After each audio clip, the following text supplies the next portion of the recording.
Hello বন্ধুরা, আজকে আমরা দেখতে চলেছি প্যারাসাইট দি গ্রে সিরিজের পার্ট 2। যদি এখনও আপনারা এর পার্ট 1 দেখে না থাকেন তাহলে ভিডিওর ডেসক্রিপশনে পার্ট 1 এর লিঙ্ক দেওয়া আছে, আপনারা অবশ্যই গিয়ে পার্ট 1 দেখে নেবেন, নাহলে পার্ট 2 বুঝতে আপনাদের অসুবিধা হবে। তো পার্ট 2 এর শুরুতে আমরা কাঙ্গোকে দেখি। সে একটি দোকানে এসে তার একটি পুরনো নর্মাল ঘড়িকে অনেক লাক্সারি প্রিমিয়াম ঘড়ি বলে দোকানদারকে চুনা লাগিয়ে বেচে দেয়। দোকানদারও সেটা অনেক লাক্সারি প্রিমিয়াম ঘড়ি ভেবে অনেক টাকা দিয়ে কিনেও নেয়। তারপর সে সেই টাকা দিয়ে তার মোবাইল রিচার্জ করে। তারপর সে একটি সেকেন্ড হ্যান্ড বাইক কিনতে যায়। তখনই সেখানে ইয়ংদিয়ংপো গ্যাংয়ের গুন্ডারা চলে আসে কাঙ্গোকে ধরার জন্য। তারা এসেই সেখানে মারামারি শুরু করে দেয়। কাঙ্গো সেখানে কোনো মতো তাদের থেকে বেঁচে পালিয়ে যায়। এরপর আমরা পুলিশ স্টেশনে অফিসার ভিনসুককে দেখতে পাই, যে একটি বক্স নিয়ে ক্যাপ্টেন চইয়ের কাছে যাচ্ছিল, যেখানে সে তাকে সেই বক্স দিয়ে বলে, ম্যাম, এখানে ইদানিং হওয়া সমস্ত কেসের ফাইল রয়েছে। ক্যাপ্টেন চই বলে ধন্যবাদ। এরপর আমরা চুলমিনকে দেখি যে সোয়েনের সাথে দেখা করতে আসে, কারণ তার সোয়েনের উপর সন্দেহ হচ্ছিল যে সোয়েন কোনো প্যারাসাইট নয় তো, কারণ সেই ঘটনায় সেই লোকটি যেভাবে মারা গেছে সেটা কোনো মানুষের কাজ হতেই পারে না। তখনই সেখানে সোয়েন চলে আসে। মিস্টার চুলমিন বলে, তোমার সাথে দেখা করতে আসলাম, তুমি ঠিক আছো তো? সোয়েন বলে, হ্যাঁ, আমি ঠিক আছি। মিস্টার চুলমিন বলে, এখানেই পাশে এক জায়গায় কাজ ছিল, তো ভাবলাম তোমার সাথে দেখা করে যাই। সোয়েন বলে, ও, আমার বিশ্বাসই হচ্ছে না যে তুমি আমার সাথে দেখা করতে আসছো। তখনই মিস্টার চুলমিন তার চুল দেখে আর সোয়েনকে বলে, তোমার একটা চুল পেকে গেছে, দেখি দেখি। এতে সোয়েন বলে, আমি বুড়ি থোড়েই হয়েছি যে আমার চুল পাকবে। চুলমিন তার চুল টেনে তুলে দেখে যে তার চুল কোকড়া লাগে না, এর মানে সোয়েন প্যারাসাইট নয়। এতে তার সোয়েনের প্যারাসাইট হওয়ার সন্দেহ দূর হয়ে যায়। সোয়েন বলে, কালোই তো আছে, কই পেকেছে? তখন চুলমিন বলে, দূর থেকে দেখে মনে হচ্ছিল যেন পেকে গেছে। তারপর বলো সোয়েন, বাকি সব ঠিক আছে? সোয়েন বলে, যেমনটা আগের মতো ছিল তেমনই আছে। চুলমিন বলে, চলো, খুব ভালো। তোর যদি কোনো প্রবলেম হয় তো আমায় ফোন করতে ভুলিস না। ফির চুলমিন তাকে একটি কি চেন দেয় আর বলে, তোমার গিফট এটা, তোমার ভালো লাগবে এটা। এটা বলে চুলমিন এখান থেকে চলে যায়। এরপর আমরা কাঙ্গোকে দেখি যে গুন্ডাদের থেকে পালাতে পালাতে একটি নদীর পাড়ে চলে এসেছে। এখানে এসে সে তার বোনের ব্যাপারে ভাবতে থাকে আর সেই সেজিন চার্চের প্যাম্পলেট দেখে। বলে, বোন তুমি কোথায়? এরপর সে তার বোনকে খোঁজার জন্য রাত হওয়ার আগে আগে সেজিন চার্চের কাছে চলে আসে আর দূর থেকে দেখে। এদিকে সোয়েন কাজ শেষ করে বাড়ি ফিরছিল, তখনই তার সামনে কাঙ্গোর বোন আর সেই লোকটি চলে আসে। কাঙ্গোর বোন তাকে বলে, ফাদার তোমার সাথে দেখা করতে চায়, গাড়িতে বসো। সেই লোকটি সোয়েনকে ভয় দেখায়। সোয়েন ভয়ে গাড়িতে বসে পড়ে। এরপর তারা সেই সেজিন চার্চে চলে আসে। এদিকে আমরা কাঙ্গোকে দেখি যে দূর থেকে এইসব দেখছিল আর রেকর্ডিং করছিল আর বলে, এইসব মনস্টার আসলে করতে চায়টা কি? তখনই সে সেখানে সোয়েনকে দেখে আর বলে, আমি বলেছিলাম একে যে এইসব মনস্টারদের থেকে দূরে থাকতে, কিন্তু মেয়েরা কথা শোনেই কোথায়। এরপর আমরা চার্চের ভিতরে দেখি যেখানে নামিলগুন শহরের সমস্ত প্যারাসাইট এসে জড়ো হয়েছে মিটিং এর জন্য, যেখানে এই চার্চের ফাদার, যে এখন প্যারাসাইট হয়ে গেছে, সে বলে, তাহলে সবাই এসে গেছো, চলো মিটিং শুরু করি। এটা সেই প্যারাসাইট যে কিছুদিন আগে পালিয়ে চার্চে এসেছিল। এরপর সে এখানে একটি ভিডিও চালু করে, যেখানে আমরা সেই প্যারাসাইটকে দেখি যাকে আমরা এর আগের পার্টে দেখেছিলাম, যাকে ক্যাপ্টেন চই জীবন্ত ধরতে চেয়েছিল, কিন্তু সে সেখান থেকে পালিয়ে গেছিল। তো ভিডিওতে সেই প্যারাসাইটটি বলে, একটি পুলিশ অর্গানাইজেশন আমাদের প্রজাতিদেরকে খুঁজে তাদের মেরে ফেলছে। তারা আমাদের প্রজাতির একটি সদস্যকে ধরে ফেলেছে আর তাকে বন্দি বানিয়ে রেখেছে। সে তাকে চারার মতো ব্যবহার করে আমাদের কাছে পৌঁছানোর চেষ্টা করছে। সেই অর্গানাইজেশনের হেড একটি মহিলা, ক্যাপ্টেন চই, যার বেশিক্ষণ লাগবে না আমাদের কাছে পৌঁছাতে। আমাদের একটি নতুন পরিকল্পনা করতে হবে, না হলে সেই অফিসার আমাদের খুঁজে আমাদের পুরো প্রজাতিকে শেষ করে দেবে। এরা বলে সেই প্যারাসাইট সেখানেই মারা যায় কারণ ক্যাপ্টেন চই তাকে গুলি মেরেছিল। এরপর প্যারাসাইটদের লিডার বলে, আমরা প্যারাসাইটদের একটাই উদ্দেশ্য, যার জন্য আমরা এই পৃথিবীতে এসেছি, যার জন্য আমাদের জন্ম হয়েছে, সেটা হলো মানুষদের উপর কব্জা করে তাদের খেয়ে ফেলা। আমাদের প্রজাতির একজন সদস্য এই পৃথিবীতে আসতেই এই উদ্দেশ্য পূরণে লেগে যায়। কিন্তু আফসোসের বিষয়, সে এমন একটি ফেস্টিভ্যালে হামলা করে যেখানে অনেক লোক ছিল আর সে সেখানেই মারা যায় আর তার আসল রূপ সেখানে থাকা হাজারো লোকের সামনে চলে আসে। সেই ঘটনার পর থেকে মানুষ প্যারাসাইটসদের উপর রিসার্চ করা শুরু করে দেয়। এর আগে আমরা আমাদের অস্তিত্বের ব্যাপারে জানবো, তারা আমাদের ব্যাপারে সবকিছু জেনে যায়, আমাদের পিছু নেয়, আমাদের সাথীর সাহায্যে আমাদেরকে খুঁজে মারা শুরু করে। এখন তারা আমাদের পিছু নিতে নিতে আমাদের শহর নামিলগুনে চলে এসেছে। এদিকে আমরা কাঙ্গোকে দেখি যে চার্চের পাশেই থাকা একটি গোডাউনে ঢুকে পড়ে। সেখানে সে দেখে যে এরা মানুষের বডি প্লাস্টিকের মধ্যে প্যাক করে রেখেছে তাদের খাওয়ার জন্য। তখনই সেখানে পাহারা দেওয়া একটি প্যারাসাইট চলে আসে। সে বুঝতে পায় যে এখানে কেউ আছে, কাঙ্গো লুকিয়ে পড়ে। এদিকে প্যারাসাইটদের লিডার সবাইকে বলে, বেঁচে থাকার জন্য মানুষের শরীর কবজা করা ছাড়া আমাদের কাছে আর কোনো রাস্তা নেই। আমার মনে হয় মানুষের কর্মের ফলেই আমাদের জন্ম হয়েছে, আর এটা এই জন্যই মনে হয় মানুষ আর আমরা একই রকম, আমাদের ভাবনার দিকও একই। মানুষও এক রকমের প্যারাসাইট। মানুষ বড় বড় অর্গানাইজেশন চালায়, আর তারা সেই অর্গানাইজেশনের জন্য যে কোনো কিছু করতে পারে, এমনকি সেই অর্গানাইজেশনের জন্য তারা নিজের জীবনও দিতে পারে। তারা এত কিছু করতে পারে যেগুলো আমাদের ভাবনার বাইরে। এই জন্য মানুষ প্যারাসাইটদের থেকে অনেক শক্তিশালী, কারণ তাদের মধ্যে একতা রয়েছে। এই জন্য আমাদেরও একত্র হতে হবে, আমাদেরও একটি অর্গানাইজেশন বানাতে হবে, আর সেটা তখনই সফল হবে যখন আমরা একত্র হয়ে কাজ করব। আমরা আমাদের প্রজাতিকে বাড়াতে পারি না, এই জন্য নিজের অস্তিত্বকে সুরক্ষিত করার জন্য মানুষের হাতে নির্মমভাবে মারা যাওয়ার থেকে নিজেকে বাঁচাতে হবে। এদিকে আমরা কাঙ্গোকে দেখি যে সেই প্যারাসাইটের থেকে লুকিয়েছিল। তখনই সে তার বোনের মেয়ের বডি দেখতে পায়। এটা দেখে সে নিজের কন্ট্রোল হারিয়ে ফেলে আর বাইরে এসে সেই মনস্টারকে মারা শুরু করে। এদিকে মিটিংয়ে সবাই এর শব্দ শুনতে পায়। প্যারাসাইটদের লিডার বলে, একটি মানুষ আমাদের এলাকায় ঢুকেছে। সে সব প্যারাসাইটদের বলে, যাও দেখিয়ে দাও সেই মানুষকে আমাদের এলাকায় প্রবেশ করার ফলাফল কতটা ভয়ঙ্কর হতে পারে। তারপর সব প্যারাসাইট এখান থেকে যেতে থাকে। তখনই ধাক্কা লেগে সোয়েনের পকেট থেকে মিস্টার চুলমিনের দেওয়া সেই কিচেন পড়ে যায়। প্যারাসাইটদের লিডার আর সোয়েন দুজনেই কিছু সেকেন্ডের জন্য একে অপরের দিকে তাকায়। এরপর সোয়েন এখান থেকে চলে যায়। সোয়েন এইসব শুনে অবাক হয়ে যায় যে প্যারাসাইট তাদের দুনিয়া দখল করে নেবে। অপরদিকে কাঙ্গো সেই মনস্টারকে কিছুক্ষণ পিটিয়ে সেখান থেকে পালিয়ে যায়, আর পালাতে পালাতে হঠাৎই তার সামনে ইয়ংদিয়ংপো গ্যাংয়ের গুন্ডারা চলে আসে। সেখানে কাঙ্গো সবাইকে সেই মনস্টার প্যারাসাইটদের কথা বলে যে তারা তাদের দিকেই আসছে, এখান থেকে পালাও, কিন্তু কেউই তার কোনো কথা শোনে না। আর তখনই সেখানে প্যারাসাইটদের একটি গ্রুপ চলে আসে। গ্যাংয়ের একজন বলে, তোমাদের সাথে আমাদের কোনো শত্রুতা নেই, এই জন্য উল্টো পায়ে ফেরত যাও। তো প্যারাসাইট বলে, তোমরা এখানে কার পারমিশন নিয়ে এসেছো? আর এই কথা গুন্ডার ইগোতে লাগে। সে চাকু বের করে তাদের মারতে যায়। তখনই একটি প্যারাসাইট নিমিষে তার মাথা উল্টো দিকে ঘুরিয়ে দেয়, আর সে সেখানেই পড়ে মারা যায়। এটা দেখে বাকি সবাই ভয় পেয়ে যায়। এরপর এই প্যারাসাইটগুলো এক এক করে সবাইকে মারা শুরু করে। এগুলো দেখে কাঙ্গো সেখান থেকে পালিয়ে যায়। এদিকে সোয়েনও পালাচ্ছিল, আর পালাতে পালাতে তাদের দুজনের মধ্যে ধাক্কা লাগে। সোয়েন কাঙ্গোকে জিজ্ঞেস করে, তুমি এখানে কি করছো? কাঙ্গো হাঁপাতে হাঁপাতে বলে, নামচিওল পেট্রোল পাম্প কোন দিকে? সোয়েন বলে, চলো এদিকে। কাঙ্গো এখানে আগেই তার ফ্রেন্ডকে ডেকেছিল ব্যাকআপের জন্য, যদি কোনো কিছু হয়ে যায়। তারপর তারা জঙ্গল থেকে বেরিয়ে নামচিওল পেট্রোল পাম্পে পৌঁছায়, যেখানে কাঙ্গোর ফ্রেন্ড গাড়ি নিয়ে দাঁড়িয়েছিল। তারা তাড়াতাড়ি এসে গাড়িতে বসে আর এখান থেকে পালিয়ে যায়। এদিকে সেই প্যারাসাইট সবাইকে মারার পর বলে, এর মধ্যে একজন পালিয়ে গেছে, আমি তার পিছনে যাচ্ছি, তোমরা এই ডেড বডিগুলোকে প্যাক করে নিয়ে যাও। তারপর আমরা দেখি যে এই প্যারাসাইট উড়তেও পায়, আর তাদের দিকেই সে এগোচ্ছিল। কাঙ্গোর বন্ধু তাকে জিজ্ঞেস করে, এটা বল যে কি হয়েছে, আর এই মেয়েটিকে বলবি তুই যে কি হয়েছে? আর তখনই সেখানে সেই প্যারাসাইট এসে গাড়ির উপর ল্যান্ড করে আর গাড়ির ছাদ উড়িয়ে দেয়। তখনই সোয়েনের মধ্যে থাকা প্যারাসাইট জেগে যায়, আর সেই প্যারাসাইটের সাথে চলন্ত গাড়ির মধ্যে লড়াই শুরু হয়ে যায়। আর এই লড়াইয়ের দরুন সেই প্যারাসাইট তার টেন্টিকল কাঙ্গোর বন্ধুর আরপার করে দেয়, যার জন্য কাঙ্গোর বন্ধু সেখানেই অনেক আহত হয়ে যায়। তখনই কাঙ্গো সেই গাড়ি জঙ্গলের দিকে ঢুকিয়ে দেয়, যার জন্য সেই প্যারাসাইট রাস্তায় নিচে পড়ে যায়। গাড়ি অনেক স্পিডে ছিল, আর জঙ্গলে ঢোকার কারণে গাড়ি আউট অফ কন্ট্রোল হয়ে যায়। এটা দেখে সোয়েন গাড়ি থেকে ঝাঁপ দেয়, কিন্তু তারা গিয়ে একটি খাদের সামনে আটকা পড়ে, যেখানে কাঙ্গোর বন্ধু অনেক আহত হয়ে যায়। এদিকে সোয়েন ফিরে এসে সেই প্যারাসাইটের সাথে ফাইট করে। তাদের মধ্যে ভয়ঙ্কর ফাইট হয়। সোয়েন তার টেন্টিকেল দিয়ে সেই প্যারাসাইটকে মারছিল, কিন্তু সেই প্যারাসাইটও কম ছিল না, কিন্তু সোয়েন তার থেকে অনেক শক্তিশালী ছিল। এই জন্য সেই প্যারাসাইটটি বলে, তুমি আসলে কি অর্ধেক মানুষ আর অর্ধেক আমাদের প্রজাতি? তুমি আমাদের প্রজাতির জন্য অনেক বিপজ্জনক, আমার এটা লিডারকে বলতে হবে। এটা বলে সে উড়ে এখান থেকে পালানোর চেষ্টা করে, কিন্তু সোয়েন তাকে উড়ন্ত অবস্থায় তার টেন্টিকেল আরপার করে দেয়, আর এতে সেই প্যারাসাইট সেখানেই মারা যায়। এরপর সোয়েন বেহুশ হয়ে যায় আর নিজের আগের অবস্থায় ফিরে আসে। সে কাঙ্গোর কাছে যায়। কাঙ্গো তার বন্ধুকে বাঁচানোর চেষ্টা করে, কিন্তু তার বন্ধু আহত হওয়ার কারণে সেখানেই মারা যায়। সোয়েন এসে কাঙ্গোর দিকে হাত বাড়ায়, কিন্তু কাঙ্গো অনেক দূরে ছিল, আর গাড়ি খাদের মধ্যে যে কোনো সময় পড়তে পারে, আর পড়েই যায়। তখনই সোয়েনের মধ্যে থাকা সেই প্যারাসাইট কাঙ্গোকে বাঁচায় আর এক লাফ দিয়ে রাস্তায় চলে আসে। এরপর সোয়েনের মধ্যে থাকা সেই প্যারাসাইট বলে, আমার এই বেঁচে থাকার জন্য আরো যে কত কি করতে হবে। এদিকে কাঙ্গো নিজের বন্ধুর জন্য অনেক কান্না করে, তার বন্ধুর জন্য তার অনেক কষ্ট হয়।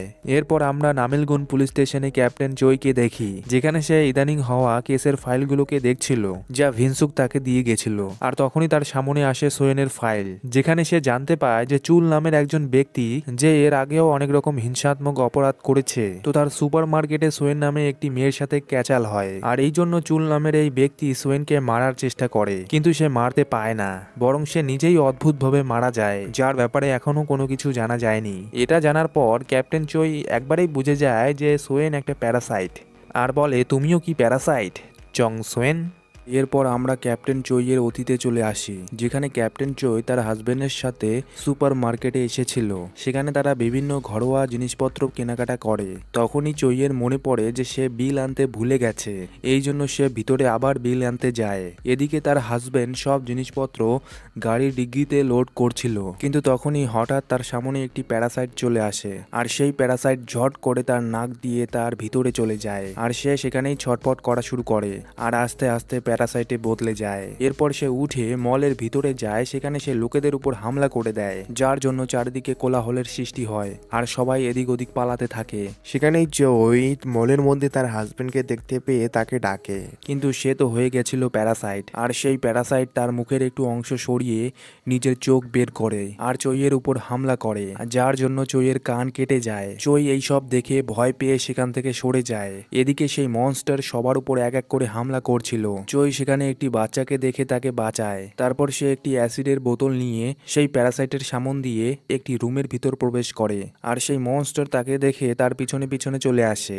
চই সেই অ্যাসিডের বোতল তার দিকে ছুঁড়ে মারে, যার জন্য সেই প্যারাসাইটের মুখ একদম জ্বলে যায়। তখনই চই তাকে ধাক্কা মেরে নিচে ফেলে দেয়, আর বাইরে এসে দরজা বন্ধ করে দেয়। তার স্বামীর এই অবস্থা দেখে চই সেখানেই কান্না করা শুরু করে। এরপর আমরা বর্তমানে ফিরে আসি, যেখানে চই এগুলোই ভাবছিল তার এই ভয়ঙ্কর অতীত নিয়ে।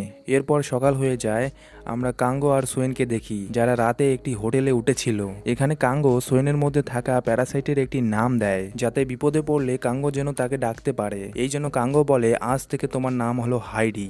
এরপর কাঙ্গো সোয়েন হাইডি দুজনকেই বলে, আমার কথা ভালো করে শোনো, আমাদের কাছে শুধু একটাই রাস্তা আছে, আমাদের পুলিশকে গিয়ে সব সত্যি বলে দিতে হবে, সেদিন চার্চের ব্যাপারে সব বলতে হবে, আর এটা আমাদের নিজের পরিচয় লুকিয়ে করতে হবে, বোঝা গেছে? তখন সোয়েন বলে, আমি একজন পুলিশ অফিসারকে চিনি। কাঙ্গো বলে সে কোনো পুলিশ অফিসারকে বিশ্বাস করে না। সোয়েন বলে, তিনি একমাত্র যাকে আমি বিশ্বাস করতে পারি, কারণ আমার মা বাবা মারা যাওয়ার পর তিনি এতদিন ধরে আমার দেখাশোনা করেছিলেন, মিস্টার চুলমিন। কাঙ্গো বলে ঠিক আছে। সে হাইডিকে বলে, তারা তোমার ভাই বোনই হোক না কেন, পুলিশকে এটা আমাদের বলতেই হবে, তুমি কি রাজি? হাইডি এতে কোনো রিয়াকশন দেয় না।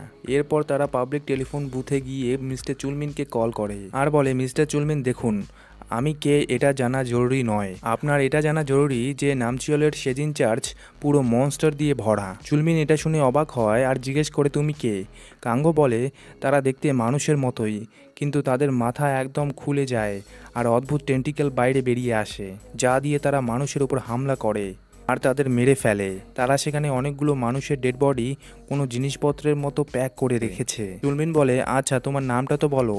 কাঙ্গো বলে, আমি আপনাকে খবর দিলাম, বাকিটা আপনি দেখে নিন। এটা বলে সে তখনই ফোন রেখে দেয়।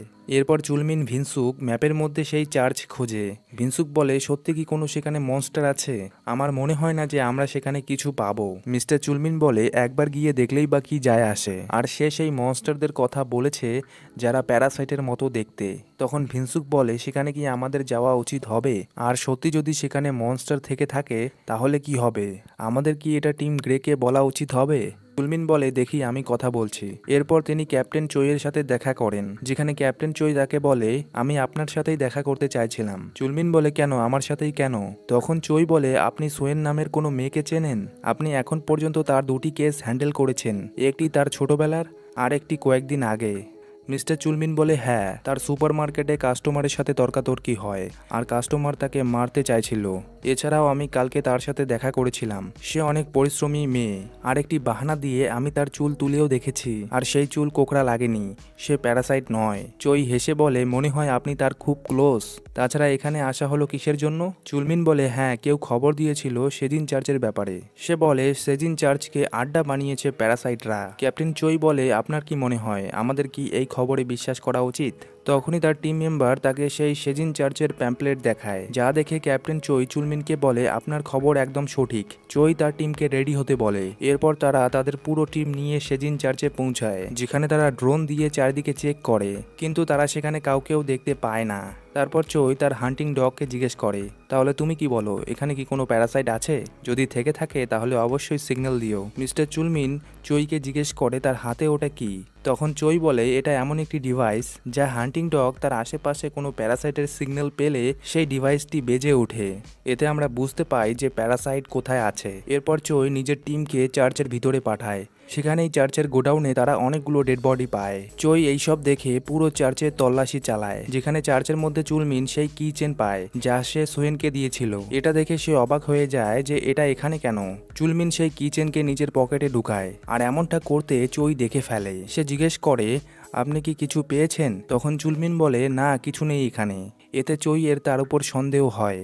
তারা এখানে ডেড বডি ছাড়া আর কিছুই পায় না। কিন্তু এটা সত্য যে এখানে প্যারাসাইটরা ছিল, আর আমাদের এখানে আসার খবর কেউ তাদের লিক করেছে। আর এটা আমরা আগে বুঝতে পারবো যে কে লিক করেছে এই খবর। এরপর তারা একটি মিটিং করে, যেখানে একজন অফিসার বলে যে আপনারা হয়তো জানেনই, আমরা সেখানে যতগুলো ডেড বডি পেয়েছি তাদের টুকরো টুকরো করে সেখানে স্টোর করে রাখা হয়েছিল।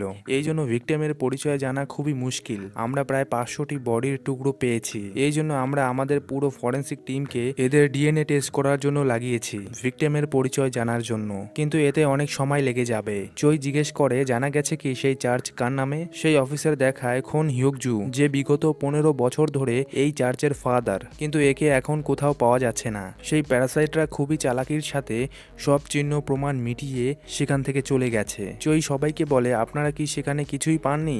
এটা বলে সে মিস্টার চুলমিনের দিকে দেখে আর তাকে বলে, আপনার কি মনে হয় ক্যাপ্টেন চুলমিন? চুলমিন বলে, আমরাও সেখানে কিছুই পাইনি। তাছাড়া আমরা প্রথমবার এত লাশ একসাথে দেখেছি, তো কিছুই বুঝতে পারছিলাম না। চই বলে, ওকে, সবার আগে আমাদের এই চার্চের ফাদারকে খুঁজে বের করতে হবে, আর এটা নামেল পুলিশ স্টেশন ভালোভাবে করতে পারবে। তখন ভিনসুক বলে, ঠিক আছে, এটা আমি দেখছি। এরপর চই বলে, আমরা আবার চার্চে যাব, এই জন্য নিজের নিজের কাজে লেগে যাও। এরপর এখানেই মিটিং শেষ হয়ে যায়। তো কিছুক্ষণ পর আমরা ভিনসুককে দেখি যে গাড়ি নিয়ে এক জায়গায় আসে, আর আমরা দেখি এখানে প্যারাসাইটদের লিডার আর বাকি প্যারাসাইটরা ছিল। ভিনসুক তাদের বলে, অনেক সৌভাগ্য যে আপনারা বেঁচে গেছেন, আর এত কম সময়ে এত ভালো জায়গাও পেয়ে গেছেন। প্যারাসাইটদের লিডার বলে, তুমি আমাদের খবর দিয়েছো, এই জন্য আমরা বেঁচে গেছি। এটা জানতে পেরেছো যে পুলিশকে কে আমাদের ঠিকানার খবর দিয়েছে? ভিনসুক বলে, এখনো পর্যন্ত এটা জানা যায়নি, কারণ কেউ পাবলিক টেলিফোন থেকে কল করেছিল। শুধু এটুকুই জানা গেছে যে সে একটি ছেলে ছিল। তখনই একটি প্যারাসাইট, যে কাঙ্গোর বোন, সে বলে, নিশ্চয়ই এটা আমার হোস্টের ছোট ভাই হবে, তাকে ধরতে হবে। প্যারাসাইটদের লিডার বলে, তাকে তো ধরতে কেউ গিয়েছিল। তখন কাঙ্গোর বোন বলে, সে মারা গেছে, আর তার ক্ষত দেখে মনে হচ্ছে যে আমাদের প্রজাতিরই কেউ তাকে মেরেছে। তখন লিডার বলে, হয়তো কেউ আমাদের ধোঁকা দিচ্ছে। তাছাড়া যতক্ষণ হান্টিং ডগ বেঁচে আছে, আমরা যেখানেই যাই না কেন আমরা কোথাও সুরক্ষিত নই। এই জন্য হান্টিং ডগকে মারতে হবে, আর এই কাজ সে ভিনসুককে দেয়, কারণ তারা এটা করতে পারবে না। কারণ হান্টিং ডগের কাছে যেতেই ক্যাপ্টেন চই বুঝে যাবে। এই জন্য এই কাজ তুমি করবে, আর তুমি এই চাকু দিয়ে তাকে মারবে, যাকে আমাদের টেন্টিকেলের মতো বানানো হয়েছে। এতে তাদের মনে হবে যে কোনো প্যারাসাইট তাকে মেরেছে। তো এখন যাও ভিনসুক, নিজের কাজ সম্পূর্ণ করো। অতপর ভিনসুক এখান থেকে চলে যায়। এরপর আমরা কাঙ্গো আর সোয়েনকে দেখি, যারা টিভিতে নিউজ চ্যানেল খুলে বসেছিল প্যারাসাইটদের নিউজ দেখার জন্য। তখনই সোয়েনের কাছে মিস্টার চুলমিনের কল আসে। সে বলে, সোয়েন, আমি তোমার সাথে দেখা করতে চাই, জরুরি কথা আছে। সোয়েন বলে, ঠিক আছে, চিংচং পার্কে চলে আসো। কিন্তু কাঙ্গো বলে, আমার কোনো পুলিশের উপর বিশ্বাস হয় না। তখন সোয়েন বলে, তিনি একমাত্র যাকে আমি বিশ্বাস করতে পারি। এটা শুনে কাঙ্গো আর কিছুই বলে না। এরপর তারা দুজন পার্কে পৌঁছায়। এদিকে চুলমিন বন্দুক নিয়ে অফিস থেকে বেরিয়ে যায় এবং ক্যাপ্টেন চই তাকে দেখে ফেলে। আর চই এখানে বুঝে যায় যে কোনো কিছু হতে চলেছে। এই জন্য সে তার টিমকে বলে, আমাদের ক্যাপ্টেন চুলমিনের পিছু নিতে হবে, তাড়াতাড়ি রেডি হও। এরপর সেই পার্কে চুলমিন চলে আসে আর সোয়েনকে জিজ্ঞাসা করে যে এই ছেলেটি কে। আর কাঙ্গো এখানে মিথ্যা বলে যে আমরা একসাথে একই অনাথ আশ্রমে বড় হয়েছি।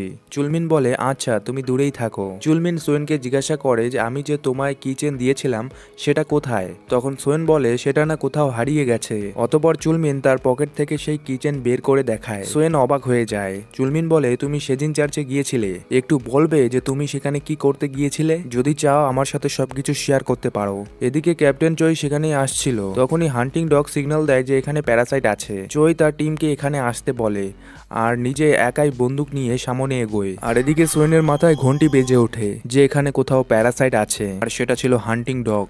সোয়েন বলে আমাদের এখান থেকে যেতে হবে। চুলমিন সোয়েনকে আটকায় আর বলে তুমি সোয়েনই তো। কাঙ্গো বলে আঙ্কেল আমাদের এখান থেকে যেতে হবে। তখনই চুলমিন কাঙ্গোকে ধরে আর মারে আর বলে কে তুই। আর তখনই কাঙ্গো বলে দেয় আমরা সেদিন চার্চে গিয়েছিলাম। চুলমিন বুঝতে পায় আর বলে তুই সেই যে আমায় কল করে সেদিন চার্চের কথা বলেছিল। আর তখনই সেখানে ক্যাপ্টেন চই চলে আসে আর সোয়েনের উপর গুলি চালাবে, তখনই কাঙ্গো তাকে ধাক্কা মেরে নিচে ফেলে দেয়। কাঙ্গো সোয়েনকে নিয়ে সেখান থেকে পালায়। ক্যাপ্টেন চইও তাদের পিছু নেয়। এদিকে ক্যাপ্টেন চইয়ের পুরো টিম আর সাথেই ভিনসুকো চলে আসে। সে সব অফিসারদের পার্কের ভিতরে যেতে বলে। এদিকে সোয়েন কাঙ্গো সেই পার্কেই লুকানোর চেষ্টা করে আর চই সেখানে জল্লাদের মতো তাদের খুঁজে বেড়াচ্ছিল।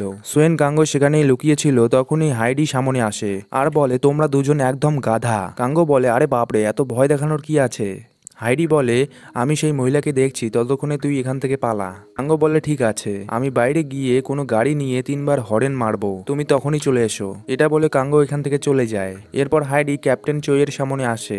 এদিকে পার্কের ভিতরে ক্যাপ্টেন চইয়ের পুরো টিম চলে আসে। কাঙ্গো লুকিয়ে এখান থেকে বাইরে চলে আসে আর তখনই সে দেখে যে অফিসার ভিনসুক হান্টিং ডগকে চাকু দিয়ে মারছে আর সে তাকে মেরেই ফেলে। এরপর সে এখান থেকে চলে যায়। কাঙ্গো এইসব দেখে হয়রান হয়ে যায় যে এখানে হচ্ছে কি। এদিকে হাইডি চইকে ডিস্ট্র্যাক্ট করার জন্য তার উপর সাধারণ হামলা করে আর এখান থেকে পালানোর চেষ্টা করে। তখনই তাকে কমান্ডোস চারিদিকে ঘিরে ফেলে। চই এখানে আসে আর তখনই সে হান্টিং ডগের সিগন্যাল পায়। এই জন্য সে তার অফিসারদের বলে এই ডাইনিকে আমার জ্যান্ত চাই, যদি বেশি কিছু করে তাহলে শেষ করে দিও। এরপর সে হান্টিং ডগের কাছে যায়। সে দেখে যে তার হান্টিং ডগকে কেউ মেরে ফেলেছে। তার ক্ষত জায়গা দেখে সে বোঝে যে কোনো প্যারাসাইট তার হান্টিং ডগকে মেরেছে আর এতে তার সন্দেহ যায় সোয়েনের উপর। এতে তার খারাপ লাগে, সে অনেক রেগে যায়।